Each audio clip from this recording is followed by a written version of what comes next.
This is a presentation on holistic assessment and keyworking in palliative and end-of-life care and has been produced by the North East Essex Clinical Commissioning Group and St Helena Hospice. Holistic assessment is the assessment of patients' individual needs being a critical first step in ensuring they receive the services they require. The process is one of partnership between patients and professionals, and patients shouldn't be subjected to unnecessary repeated assessments from different professionals aiming to elicit similar information. And this has all been taken from NICE Guidance 2004. The National Cancer Action Team recommend that holistic assessments should be carried out at key points in the patient's journey: at palliative diagnosis, at commencement, during, end of palliative treatment, at relapse, after each unplanned hospital admission, after each unplanned paramedic call-out, and when death is approaching. Assessment tools have been developed across the region, for example Pepsi Cola, and a link to the key worker policy as well as the NCAT framework for holistic needs assessment for people with cancer can be found underneath this video. All assessments should be benchmarked against the NCAT framework, and this guidance is also intended for use with patients with no cancer diagnosis. The assessor should have an appropriate level of knowledge of disease, symptoms, treatment and likely prognosis. The assessor should also have reached an agreed level of competence in key aspects of the assessment process. The National Cancer Action Team recommend that a full assessment should be completed in a single session, and this is seen as best practice, though not always practical. The assessor should follow principles of timing and pacing as patient sensitive. Priority needs are identified at an early stage, and the whole assessment completed in reasonably short time. Research tells us that first impressions have a significant impact on the assessment and ongoing relationship between the patient and professional. The first meeting creates fear and uncertainty. The patient and professional are actively involved in forming their first impressions. First impressions are crucial to getting the conversation off to a good start, and it's impossible to repair the damage of a bad start. Positive and negative first impressions can create positive and negative halo effects. So, for example, if the patient has a positive impression of the assessing professional, then even if that professional represents death and dying, the positive first impression means that a trusting relationship can be developed. Research also shows us that a structured interview creates less anxiety for both patient and the professional. Structure provides security. However, the interview must be seen as a conversation with a flexible framework within structure comes with experience. Trust, honesty and rapport needs to be established in the first meeting. Professionals must demonstrate warmth, empathy, genuineness, unconditional positive regard towards patients and families. The assessment should be accurate, objective and free from personal biases. Wilkinson, Silverman, Kurtz and Draper produced this structure for medical professionals, and it gives you quite a simple way of structuring an assessment and a consultation, talking about initiating the session, gathering the information, physical examination where appropriate, and closing the session.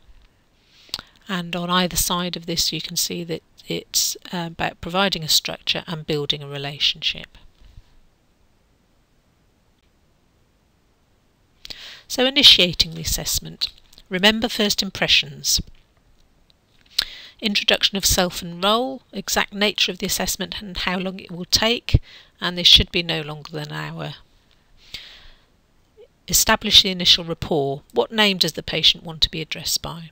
Identify the reasons for the assessment.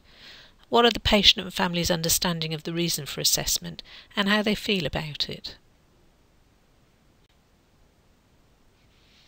In gathering information, we need to explore what the patient's problems are to discover the illness, history and understanding of the diagnosis and prognosis. What are the symptoms and physical concerns? The social, occupational, financial, spiritual, cultural and psychological concerns must be addressed. The carer must have their own assessment. And advanced care planning, preferred priorities of care and DNA CPR also need to be discussed. When you're closing the assessment, make it explicit to the patient you're about to close the interview. Negotiate that it's okay to finish. Summarise the assessment so the patient understands. Check with the patient that your summary was accurate and no other major point has been missed. Advise them what you now intend to do, a plan of action, and give assurances of continuity of care, including information on the key worker role and any out-of-hours information. Ensure the patient and family are in receipt of the single-point leaflet and other relevant information. And thank the patient for talking to you. They don't have to.